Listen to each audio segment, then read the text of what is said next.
You're listening to Popcorn and Politics. What's the real deal? Hosted by Audrey Bell Kearney and Derek J. Wilson. Asking the hard-hitting questions you want answers to. From political leaders and political hopefuls from around the world.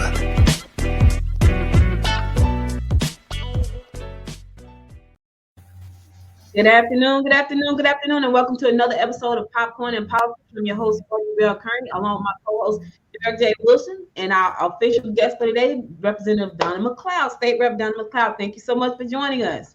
Thank you guys for having me. You're very welcome. You're very welcome. So we're excited to have this interview because we know you are probably the hardest working women in politics here in Georgia and Gwinnett County. I was talking about you earlier I think it was December, when I saw you over at Brian's event, and I said she was so emotional because she was saying how hard this job is. And so I want to kind of go into your backstory. So you're an engineer, a chemical engineer by trade, which I was like, oh, that's pretty cool. I didn't know that. So chemical engineer by trade. What in the world prompted you to get into politics?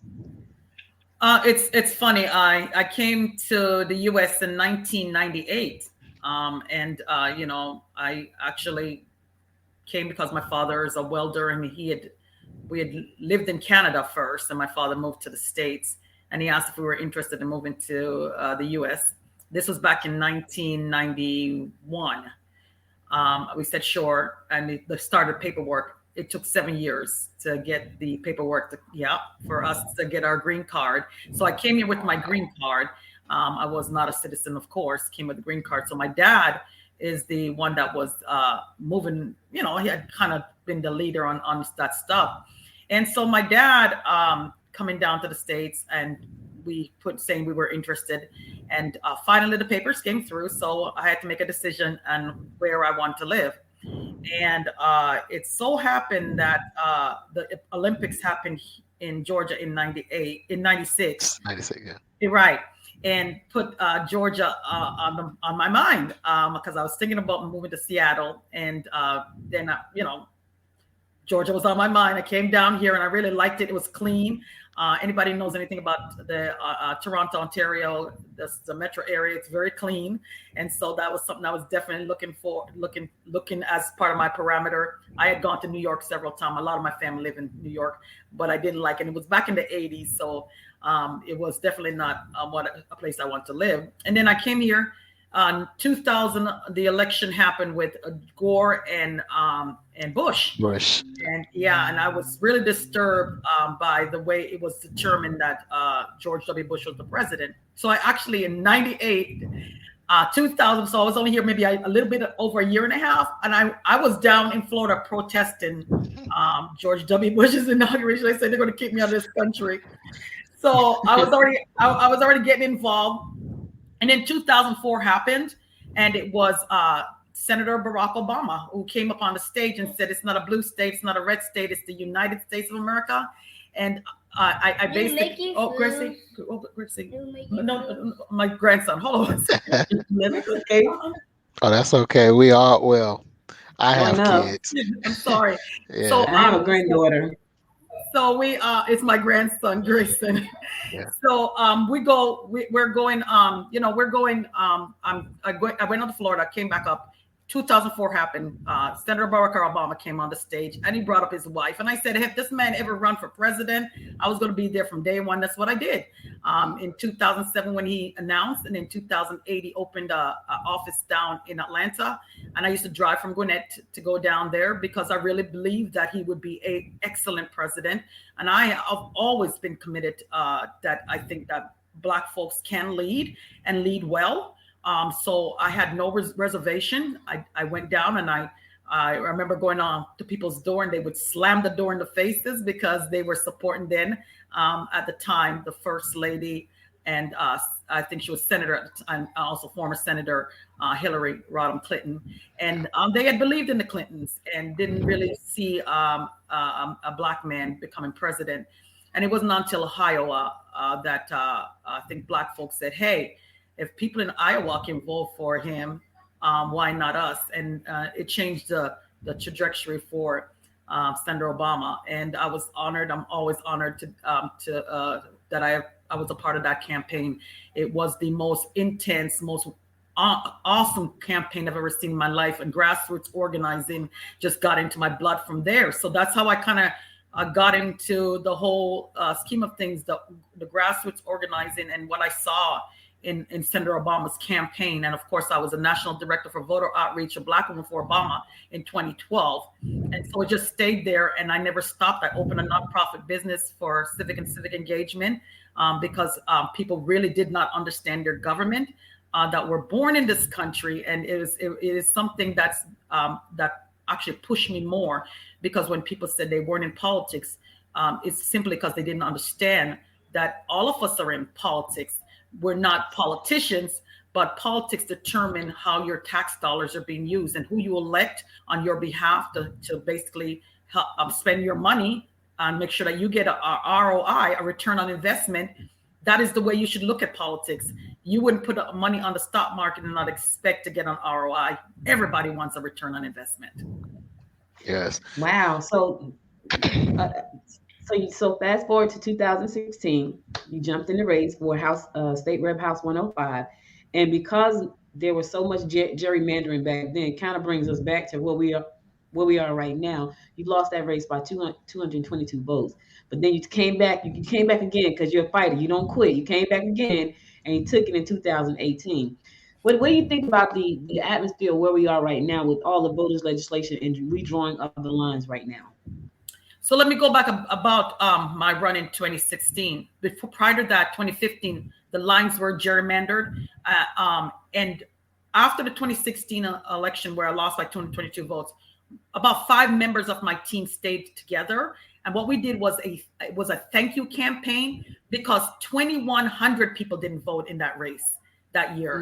And we did a thank you campaign to the people that didn't vote. And we were literally saying, thank you.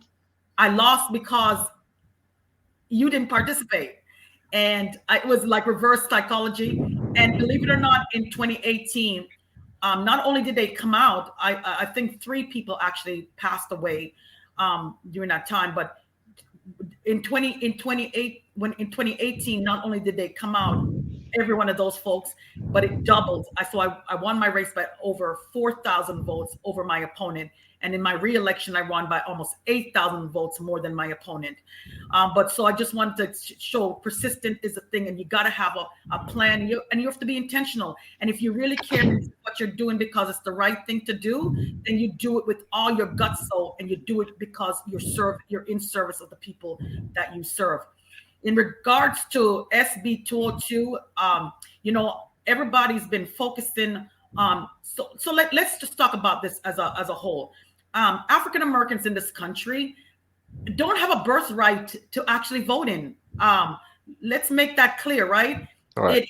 It was a federal intervention, obviously ending slavery, and then the 15th Amendment giving Black man, enslaved males, the right to vote. And then, of course, you got the 15th, the 19th, and the 26th Amendment, women and young people of 18 years of age. So people got to remember, this is a legislative act. So that means that legislation is opinions, and opinions can be undone. It was an amendment to the Constitution, because the Constitution was not written with our hopes and our aspirations. They were written for white males who wanted to be free from Great Britain. And so we have to keep that in mind. And so these legislations are very despicable. 2013, Section 5 of the Voting Rights Act was struck down. It was the part of the Voting Rights Act that did pre-clearance. And that's the reason why that's so important, that you understand how important that section was that prior to that, states like Alabama, Georgia, basically were creating laws in their states to say how many jelly beans is in this jar, how many bubbles are on a soap bar, for you to answer those questions before you could even get registered to vote. And so when pre-clearance went, states like Georgia and Alabama decided, oh, it's time. We have got our free paper. Let's do this. So the law that was passed in the state of Georgia, and almost all of it is egregious, telling people you can't give people food and drinks in the line, cutting days of voting. But the most egregious part of it is the subversion part, in which the law sets the board of elections in the state can go to any county and basically take over that board of elections, and they could subvert the vote. They could actually recount it, dismiss other people's votes, say your vote is fraudulent, or say your vote is not good, and then recount it. Remember, Trump had called the Secretary of State Ratzenberger and basically asked him to find him 11,760 votes, I think it was, or 61 votes. Find him votes. If you have 159 counties in Georgia, you can find those. You can find those. And you can be intentional about it. So that's the urgency. That's why there is this urgency of understanding why we have to get these voting bills passed. And really, honestly, African Americans should be given a birthright. Once you are born here, a birthright to the ballot box. All right. And so, as we know that you're very passionate about voting registration, and as we move forward into your future endeavors, could we go back and talk about how many voters have your nonprofit registered here in the state of Georgia, or just in the country, period? Long before anybody was focusing on Gwinnett County, I was busy registering people to vote. Myself and my organizers have registered over 30,000 people. I used to stand at the Walmarts from 10 a.m. to 6 p.m. almost every weekend, registering people to vote in this county, in Gwinnett County. And so for me, it's been a labor of love, because I wasn't being paid for this. I wasn't an elected official. At points, I wasn't even a citizen of this country doing all of this. So I think, our involvement, this is a republic. That means that the people have to participate in order for it to work. And that would create the representative democracy when you're voting. So that's why it is connected. The republic needs representation from its citizens. And again, it's a participatory government. So if you don't participate, you're actually letting yourself down and other people around you. I coined a phrase: knowledge is the most powerful thing you give to yourself, but the vote is the most powerful thing we give to each other, because literally we are all in this together, and the elected officials that you put in place use your money so all of us can coexist, and not everything has to be about a profit. And profits are good. Market-driven economy is good too. We like competition. We like to have choice. But remember, you don't want to make a profit on everything. You don't want to have every time you get on the road to drive that somebody's making a profit from it. And that's for paid roads. If you're going to, I guess, toll roads are paid. Roads, right? Yeah. So you don't want to be on a toll road everywhere you go, right? So that's why we all put this money together, so that we can make our lives easier. And that's how people should be looking at their government. But it should be making your life easier. Yeah. So I got a question, Representative McLeod. So the State Bill 202, where are we in that fight? Because I think that a lot of people they still don't understand the severity of what State Bill 202 represents. Where are we in that fight, and what do we need to, what as me and us as citizens, what can we do to help you guys keep fighting and make sure that State Bill disappears? No, SB 202 is law in the state of Georgia. And the interesting thing that people need to understand about state law and federal law. State law, I'm going to give you the perspective from slavery. So slavery in the South was a law. It was law. So holding somebody in bondage was law. And until there is a federal law to combat that state law, the state law stands. So what's been going on with the fight about the Freedom to Vote Act and the John Lewis Voting and Advancement Act, those two laws would be the answer to the state law being enacted. So right now, the state law in Georgia, SB 202, stands because there is no federal law, because we had two Democratic senators, along with all the Republicans, basically refusing to even talk about why they object to it. a talking filibuster. So I hope the listeners understand this is where pressure is required. I don't know where all you guys are being broadcast, but pressure on the cinnamons and the mansions to let them understand the severity. And I think they have the pressure, but I have to wonder what their motives are, to preserve the filibuster. Yet they have dismantled the filibuster several times to pass economic bills, but not to pass election voting rights bills. It's pretty sad. Yeah, and speaking on a federal level, as we know, Rep. McLeod, you're running for Congressional District 7 seat. So tell us about that district and why you feel like you're the best candidate for that position. So I've said this before. I know the 7th, and the 7th knows me. I have lived in the 7th for 21 years, going on 22 years. And because of my involvement in the 7th, doing the work, I've been doing the work, the voter registration, the attending Board of Elections meeting, making sure that there's Sunday voting in the 7th, making sure that early voting was extended in the 7th, making sure that the changing demographics in the 7th is being acknowledged, respected, and represented in all branches of government in the county. That's what I did. And I think it's important for people to understand we didn't get here by osmosis or magic. It was intentional, and it had to be fought for.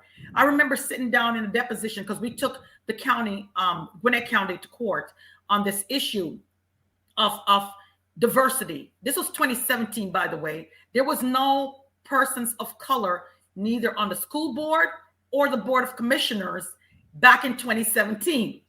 So in 2017, I was a plaintiff on a lawsuit that challenged the Board of Commissioners and the Board of Education.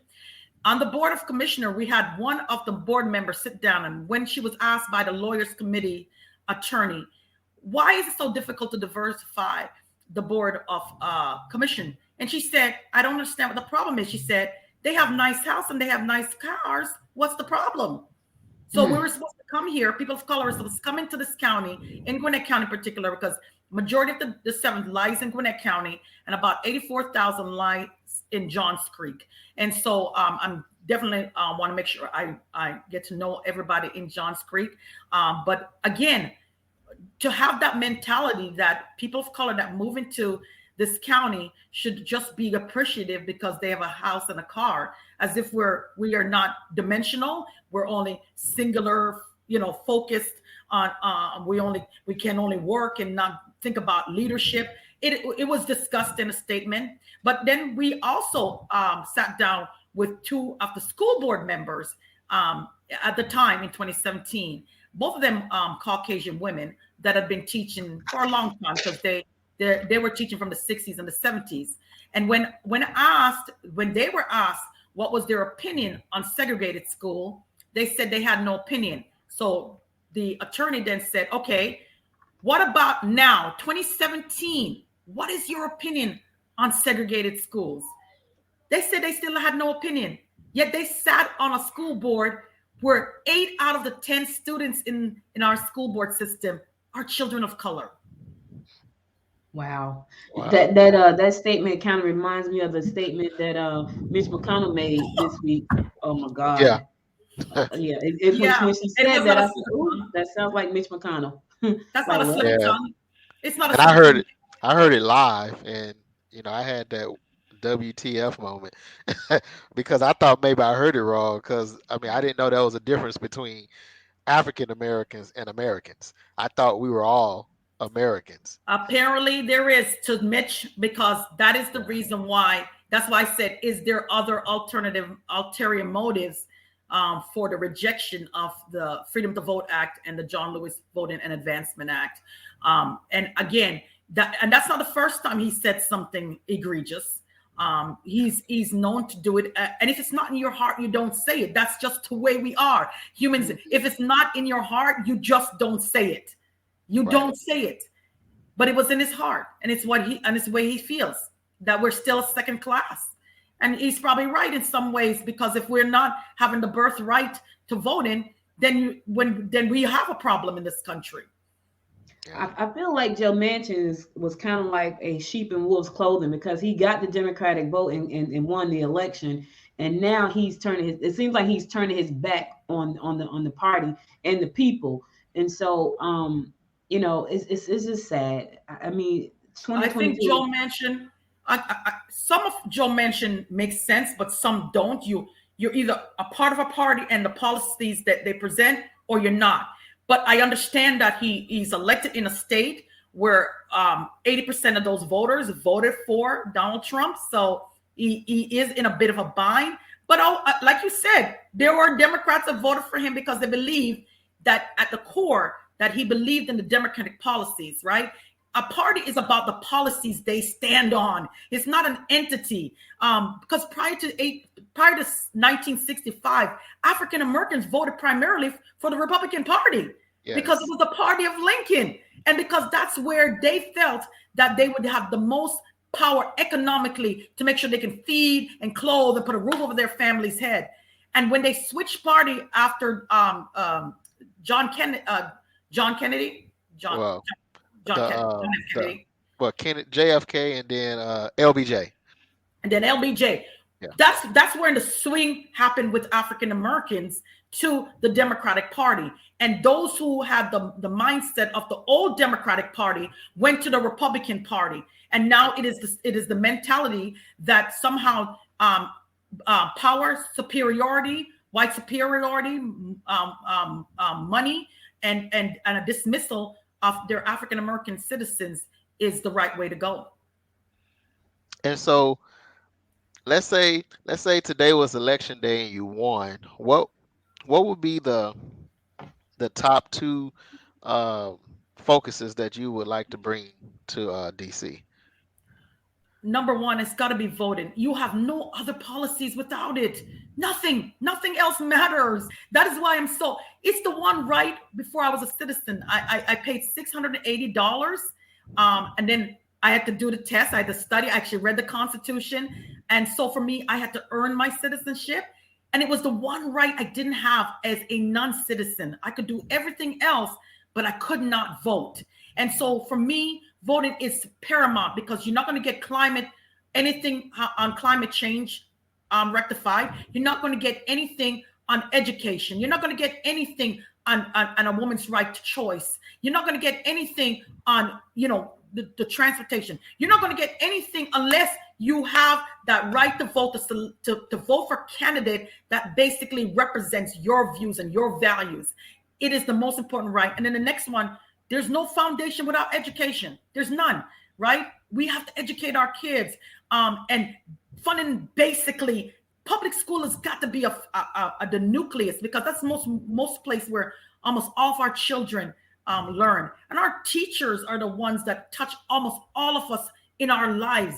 They have played a part in our lives all through our life, from our grade kindergarten teacher right up to when we go to college and university. And if you stop at high school, a teacher played a role in how you're going to see the world, how you're going to basically understand what's going on around you in a way that's structural and factual. Right?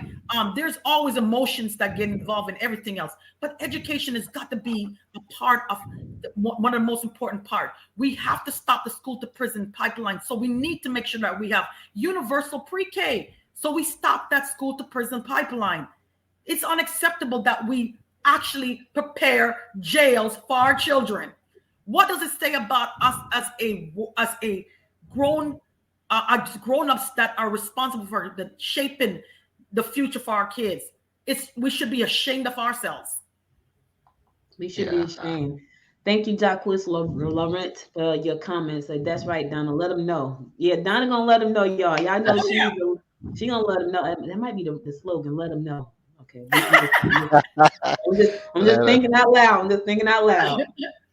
So go ahead. Oh no, you go. Well, I was just, because we brought you on here.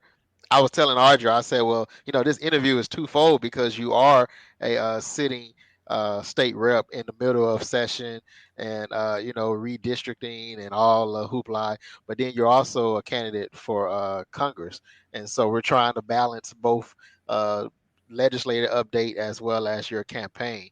Uh, but I do have, as everyone know, the news is the country is focused on this race because you have two big names in this race. Yes.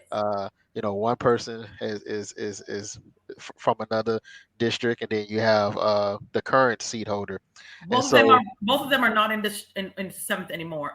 The current one has been drawn out. And by the way, if anybody wants to support my campaign, please go to DonnaMcLeod.com. That's DonnaMcleod. Do not spell cloud. It's pronounced McLeod, but it's McLeod.com. Yes, and by the way, it's Jock. Yes, hey Jock, I know you. Yeah, Jock. But well, thank you for putting it out there. 'Cause I was gonna ask, with the redistricting and the redrawing of the lines, how does that benefit or affect you and your campaign? So the biggest benefit for the current 7th district, the redistricted current 7th congressional district, is that Forsyth County is no longer part of the 7th, and that is the reason why the present Congresswoman sits there now, because of Forsyth County. She made a gamble on two fronts. She expressed herself to be a moderate Democrat. And most of the constituents that I know didn't send her up there to be a moderate Democrat. We sent her up there to fight for what is needed in our district. And that is not what we sent her for. But on the other hand, on the other side of it, she also made a political gamble. She thought that they were going to draw the 7th more into Forsyth County, and they did not. They took out Forsyth and put in a little part of Johns Creek, and the majority of the district is in the in Gwinnett County, which is 600,000 plus people. And so she made a gamble, and she lost. She lost that gamble, and it is important for people to understand that when you're sent to Congress on behalf of the people, that's who you serve. You serve nobody else but the people, and you certainly don't serve your only political aspiration. You have to fight on behalf of the people. If you're going there just to live there, then you're going there for the wrong reason. You're going there. You must go there to serve the people that elected you, and the only people that matter is the people that vote. Period. Because when you're running for office, you're actually doing a job interview. It just happens to have a bunch of thousands and thousands of people in it, and so you have to be able to tell people your message, and that's the biggest part of having money, is to basically spread your message. Other than that, I think the most important part is to let people know just where you stand on issues, and that if you are going to be serving them, that you keep focused on serving them. Too many people get, away from their constituents. And not only that, I will push back on the constituents myself and say, when you elect somebody, that's the first part of your job. The second part is to keep them accountable. It's actually your job too. That's part of the First Amendment right, is to make sure that you speak your voice and speak up about your government, and making sure that they're doing right by you. Congresswoman Carolyn Bedeau sits in that space now. She sits in the space that you're running for, and so she has support from a lot of people. What is it that you think she's not doing right that makes you want to, say, you know what, I can do this better. I can help Gwinnett County. But I love Gwinnett too. Like, I love Gwinnett County. And so what is it that you think that she's not doing that you feel like you need to step in and say, you know what, I can do this. I can help us get better at this. Uh-oh. I think her camera froze. Okay, stay with us, y'all. She's coming back. We can't control technology. Technology has its own mind, so stay with us. Let's give her a minute to come back in, because this there she go. You were frozen. I'm back. Yeah, you're back. Okay, so parties are. We spoke earlier about policies being about a party, right? It's not the name itself; it's what they stand for. The Democratic Party in Congress said they wanted to build back better, and the bipartisan infrastructure. Yeah. Donna, you're in a bad connection area. You're going in and out. So if you can hear us, you're gonna have to repeat it all because we can't hear Yeah. you, which is Oh crazy. man, it was Okay, just it was Yeah. getting good too. Can you guys hear me now? Yes, yes, ma'am. You're going in and out. Am I still Yeah. going in and out? you Yeah. sound good, but your video is a little bit blurry. Um, how's that? You sound good, but it's trying to adjust. It's trying to Yeah. adjust. Go ahead. Okay. It's adjusting.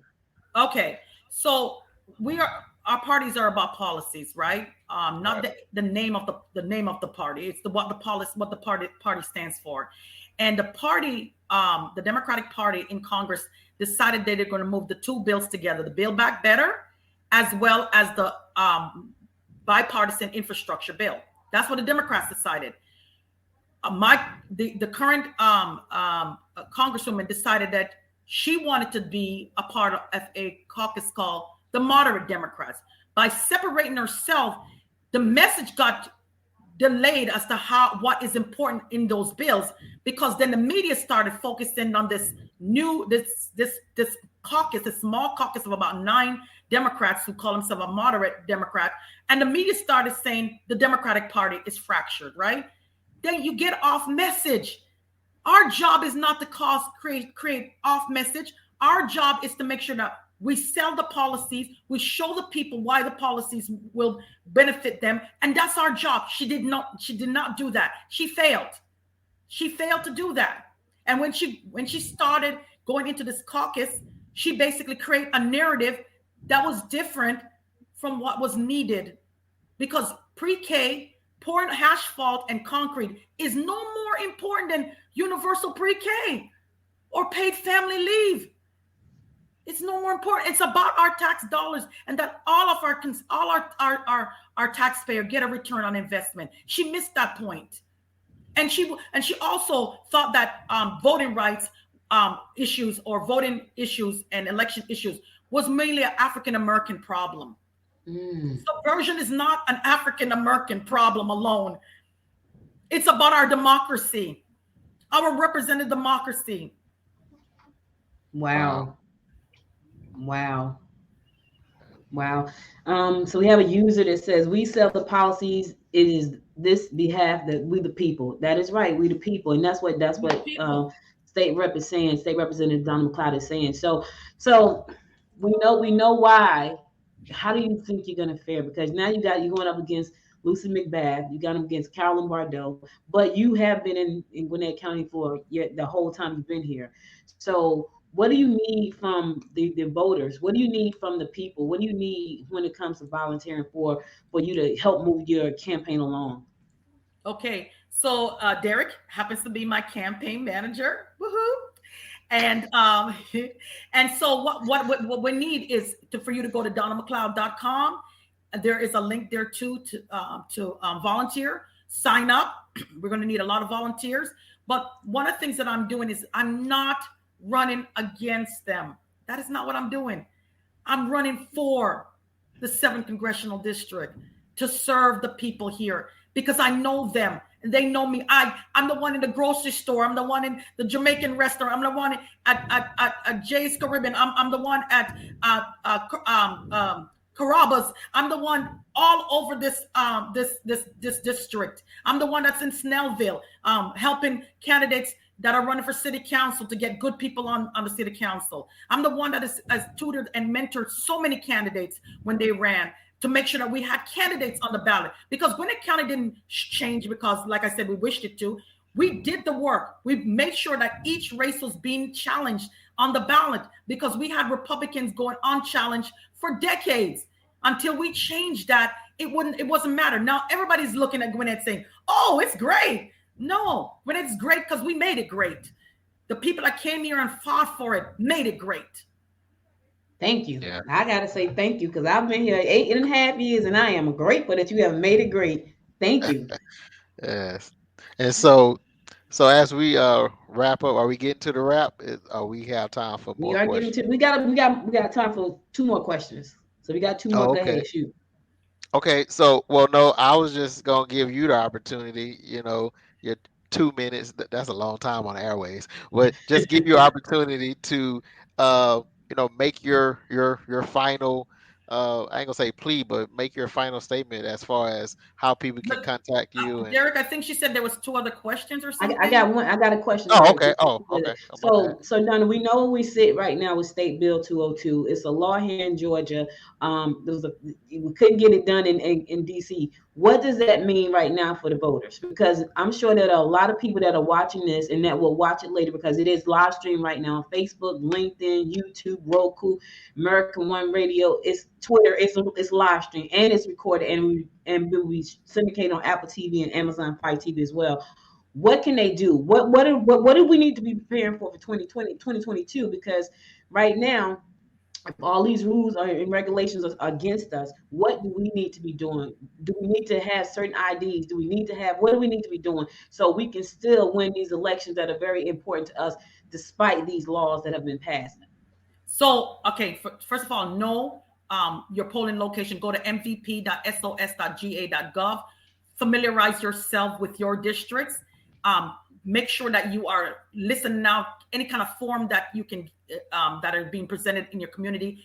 Get involved. It is important for you to still participate in this representative democracy. We cannot be deterred because, again, we might not have the tools we need to stop SB 2 because it's already law. But I'm hoping that President Biden can also do some executive orders that could combat some of this stuff. Like I said, the most important part of the SB 202, or the most egregious part of it, is the subversion part. That is what really bothers me the most, because after everything is counted, somebody can object. And there's another part of it too, where anyone can object to your vote, can say, I just don't think Donna's vote was valid. I want to hold her vote up. And so you can have challenges to your vote as well. And so I think part of that is understanding what's inside the bill. Make sure you vote properly. Make sure you got all your information needed to vote, right? You have everything that you need. In the state of Georgia, to vote in person, you will need an ID. In fact, now the absentee ballot will require that you put your driver's license, or I think it's your social security number. Please, if you can, please use your driver's license. I prefer you to use your driver's license rather than, but folks that are older, it's not that easy because a lot of them aren't driving anymore. So you need a government issued ID. So driver's license, if you're a tribal person like Indian, you can use that. You can use your passport as well.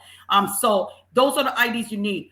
Be familiar with your polling location, early voting dates and time, and get your vote in. Still the same thing that we've been pushing. Still do the same things.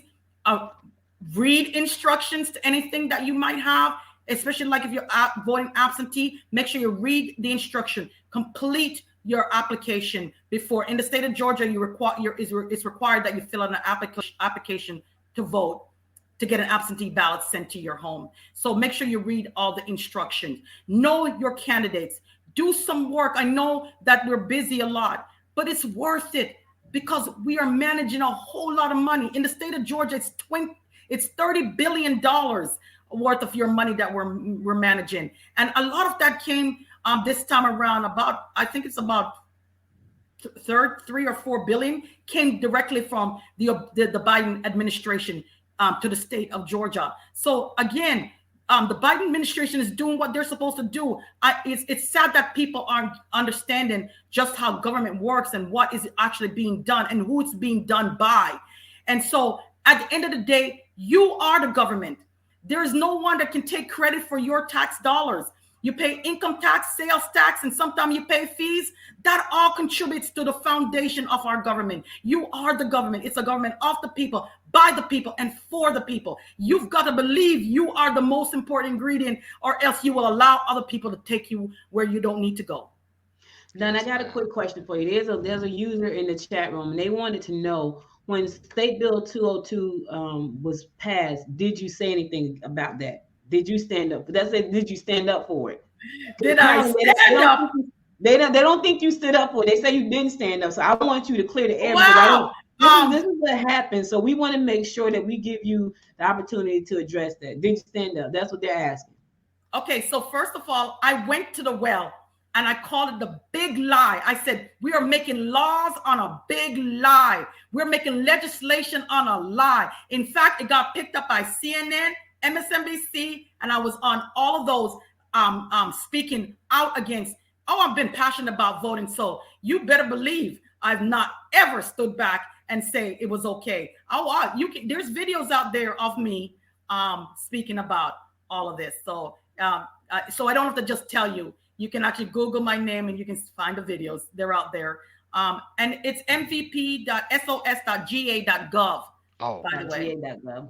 Okay, we're gonna correct that. Or they can Google my voter page, Georgia's my voter page, and that should come up. And you'll have to put in your first initial, your last name, your date of birth, and the county you're registered in, and hit submit. And all of your information is going to be up there. You can even request an absentee ballot on that page. It will tell you what district. In fact, by the way, if you go on that page where you see your county commissioners and your school board district, I work with the Secretary of State to have those two information put on the page, because it was so difficult, especially for new people that came into the county, to find out where they were supposed to, what district they lived in, and all of that stuff. So I made that possible.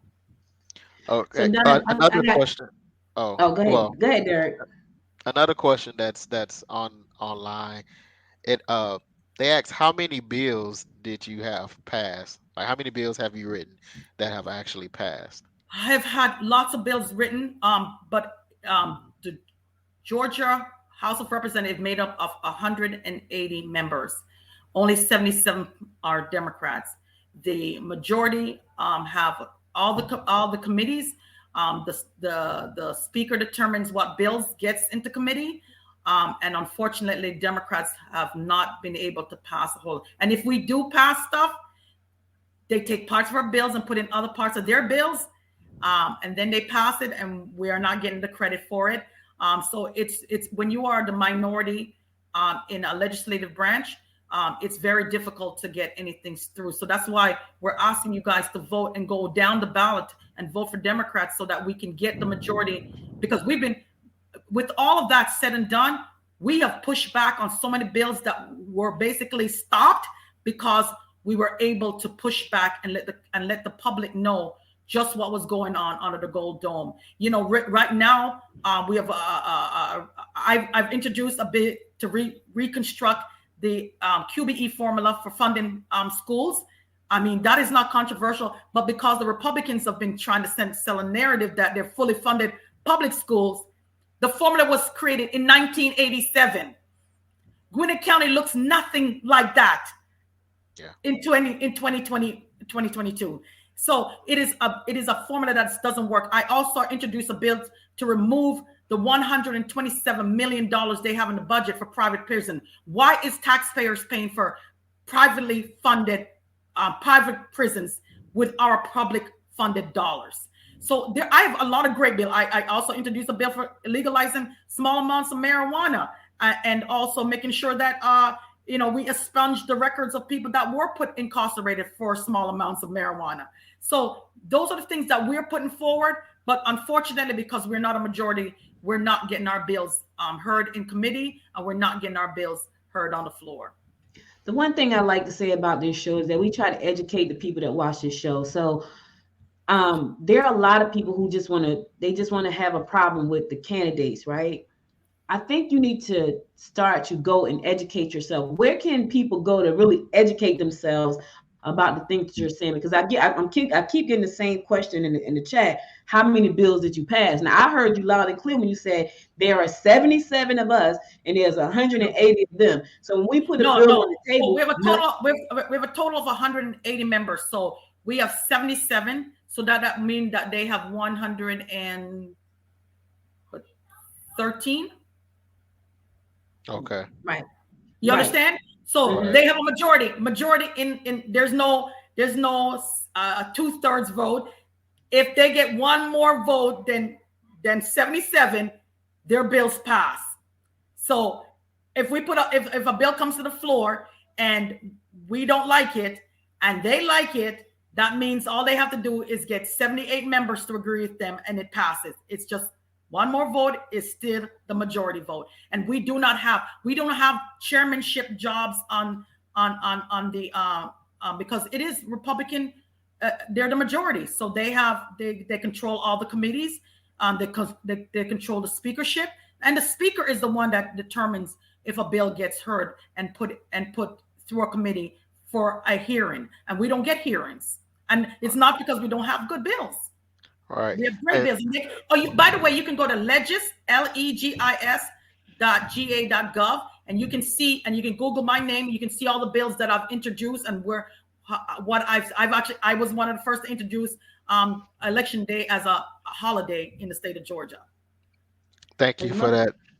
Mm-hmm. So it's legis.ga.gov. And if people want to know more about me, please go to my website. There's about me. It's the issues that I'm running on. Contact me. I will be happy to let you know where I stand on anything. I'm very, very straightforward. I'm very open, and I'm very responsive. You can ask my constituents. I'm always there. And so, by the way, during the pandemic, educating my constituent about making sure we use facts and not theories about science, and also, helping to save a couple of the businesses in my district because it was rough. It was rough. I had being on an eviction roll. We had to work really fast to get resources to them.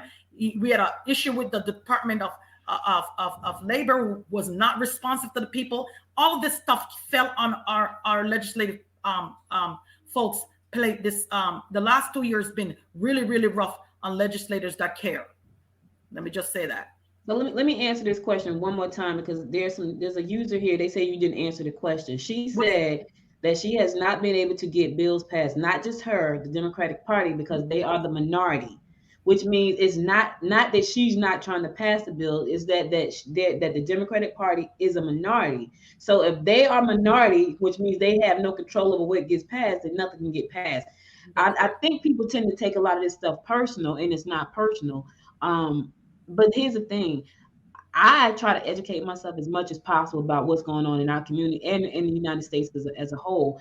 And so I think for a lot of people, go find out what's important to you, and then go back to your legislators and say, this is important to me, and then see what they have to say. Because I think that's where the problem comes in. There's a lot of stuff going around social media, just a lot. It's content everywhere. Listen, you're watching this show right now in about 12 different places live. So you're getting bombarded every day with a lot of information. Go to the legislature. If you got something that's personal to you that you feel like your legislative is not handling, then talk to that person. Don't point fingers. In my opinion, I'm not pointing fingers until I know what the problem is, right? Then I'm gonna say, hey, what you doing? But if you tell me this is what you're doing and this is why it can't happen, then I have to say, okay, well, what do we need to be doing to make sure that that's not the case? How do we get that 113 down to 77 and flip it? How do we do that? Let me get a little. You ever going to a store and want something, right? And it's not there, and you approach the salesperson, and the salesperson said it wasn't ordered. It's the same thing. You can't get something that's just not there, right? We can't get our bills passed because we just don't have the majority. We have 77 members out of 180 members. Majority rules. When we take a vote, at the end of the day, whoever can get the most votes, basically their bills will go through. We will never have enough votes at 77 to get. And we have tried to work with Republicans. And by the way, some of the bills that we've introduced, some of them are for it, but refuse to break ranks if the party doesn't want them to break ranks. So we know this for a fact, because I've talked to some of my Republican colleagues, and there are things that they agree with, but because the party at whole doesn't agree with it, they stick with the party because they can be primaried. Because when you're in the majority, you got sticks and carrots and sticks. They will take them off committees. They will primary them if they don't stay in line. One thing I will say about the Democratic Party, is that we are free thinkers. We do allow people to really put their ideas and thoughts, and because we are representing people, and every district's a little bit different. In the south of Georgia, they might be more concerned about Wi-Fi because they don't have it. While we're up here in the metro area, we can get online, other than my problem earlier with the freezing. But we take it for granted that everybody has the same access. So we're in a body where there are people representing all parts of the state with different needs, and we have to respect those needs as well. Okay. Well, hold on. Let me comment directly to Miss Annette Jackson, who is commenting on our LinkedIn page. So your comment about not being able to get bills passed because failed to work with the other side. That Audrey cut me off if I'm as out of line, but that just displays the ignorance that you have when it comes down to how government works. Because to say that the minority party didn't get any bills passed because they refused to work with the other side, it just doesn't make sense. The majority party in the U.S. Congress right now is the Democratic Party. Well, they can't get the Voters' Rights Act passed because the Republicans are refusing to work with the Democrats. So won't even do it. Won't even have a talking filibuster to at least explain why they're objecting. Right. So it takes two to tango. I mean, it's just like that old adjective where someone said, well, how come I haven't heard from you? How come you haven't called, when you can pick up the phone and call as well? So to accuse the minority party of not trying to work with the other side is ridiculous. And so what this platform is not for is not well, to even make it more specific, you said you're talking about Georgia. When Georgia House and Senate is being ran and led by the Republican Party, the governor's Republican, the whole system is majority Republican. Yes. When and where is there an opportunity for a Democrat to put in a bill and then work with a Republican if majority of the Republicans won't even allow you to even have that conversation in the first place? So. And it's not just it's also all the constitutional officers in the state of Georgia are Republicans. Republican. So all policies are being that we see in the state of Georgia is being driven by Republicans. And so, but as I was saying, this platform is what we're not going to do is we're not going to attack our guests that comes on this platform. We can all have difference of opinions, but we're not going to bombard our comment section with just continue attacking our guest who is answering the questions and providing explanation. This is not Fox News, and so we're not going to go that route.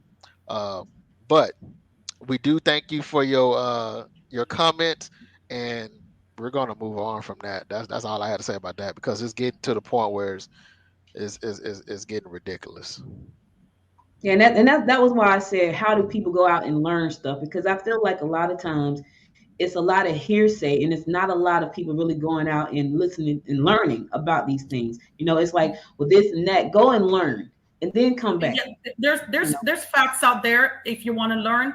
I'm not apologizing for ensuring that I put bills forward. As far as working with Republicans, we talk to Republicans, but when it comes down to whether they are going to work with you, is based on their party.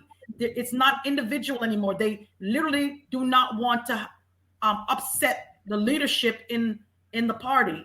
They will vote almost systematically with the party. And even as a legislator, I talked to plenty of Republicans, and we get along. Some of us get along, so it's got nothing to do with that. It's about what they see as the way for them to win, and that's how they basically do legislation. Yes.